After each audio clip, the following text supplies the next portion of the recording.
Estamos aquí en Freudsberg, Austria, más preciso en el castillo Oberfreudsberg, o más bien las ruinas, lo que quedó de este antiguo castillo que fue construido en el siglo XII, significa hace más de 800 años, un lugar pues con mucha historia turbulenta, como nos podemos imaginar.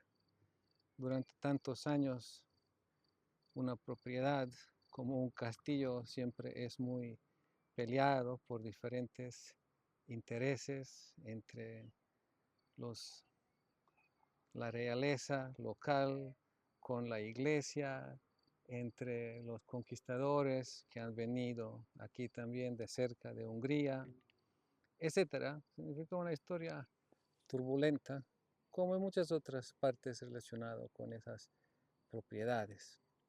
Pero bueno, aquí una reflexión que me vino hoy para compartir, ¿no?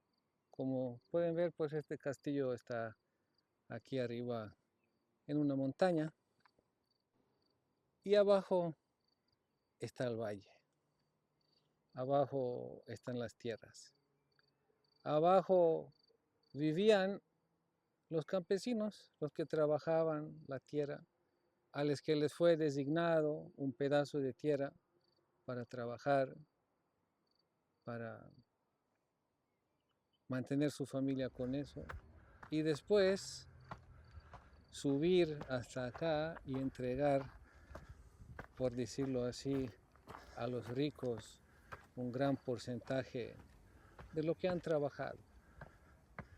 Entonces, y este porcentaje siempre era muy exigente, y a veces los ricos, por causa de guerra o por causa de su estilo de vida, donde desperdician mucho opulencias y lujos, pues necesitaban más impuestos, y eso es pues otra vez lo que les cargaban a los trabajadores, a los campesinos, a los pobres, hasta donde estos aguantaban. Ya cuando no aguantaban más, entonces se hacían rebeldías y bueno, trataban de bajarlos de acá, pero ellos siempre respaldados pues por sus otros compañeros de la casta, por decirlo así. Y bueno, así es esta historia, que hoy en el día pues uno dice, bueno, gracias, ya no hay más eso de las monarquías, de las realezas, de esa forma de organización de sociedad. Pero si lo vemos un poco más al fondo, pues nos vamos a dar cuenta de que de hecho nadie ha cambiado en el mundo.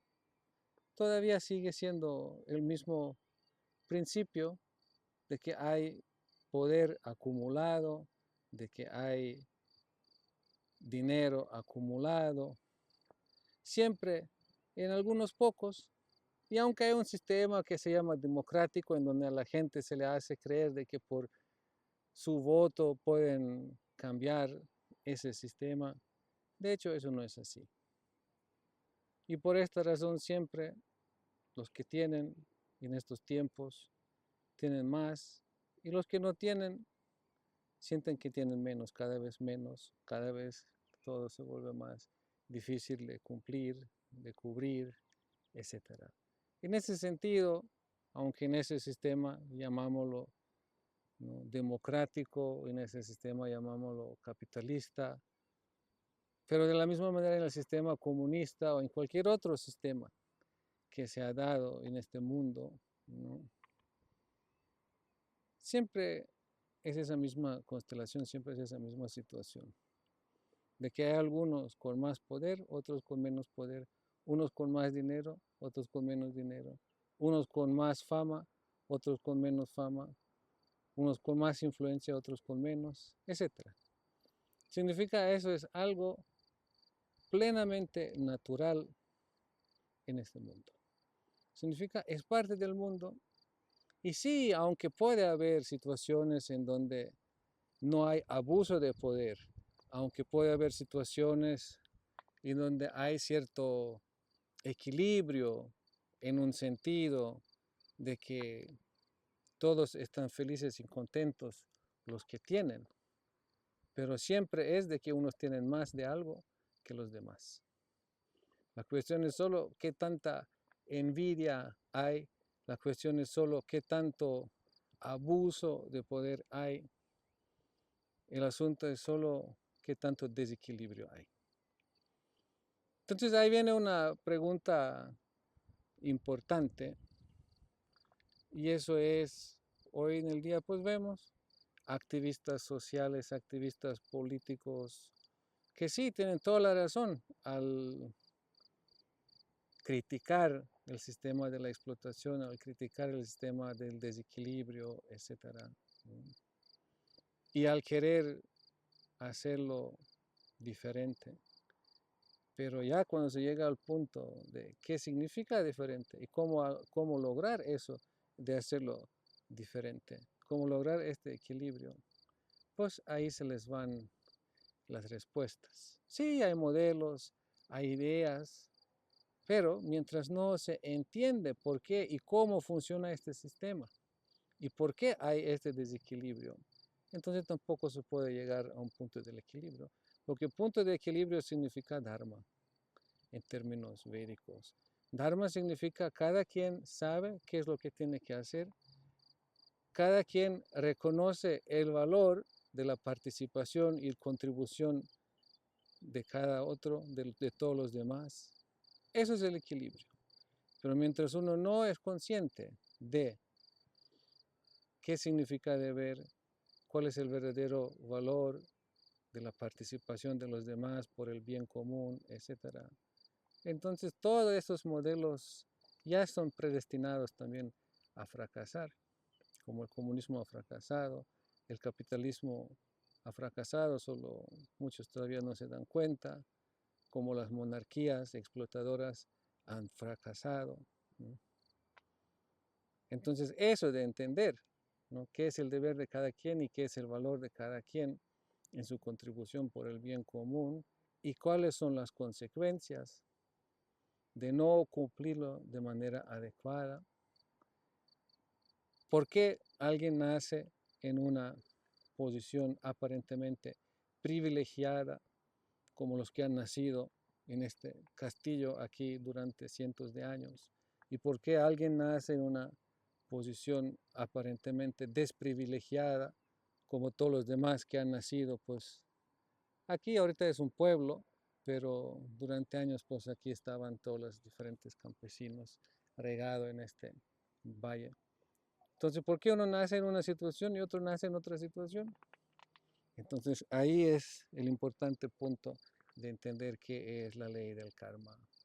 Ahí es el importante punto de entender de que el punto donde partimos en esta vida es el punto en donde terminamos prácticamente nuestro ciclo anterior, nuestra vida anterior. Y en donde empezamos es el resultado de nuestros actos del pasado. Y si somos conscientes de que sí, nuestros actos en esta vida, lo que hacemos y cómo hacemos, tiene efecto en nuestra próxima vida, eso ya es una situación totalmente distinta. Totalmente distinta.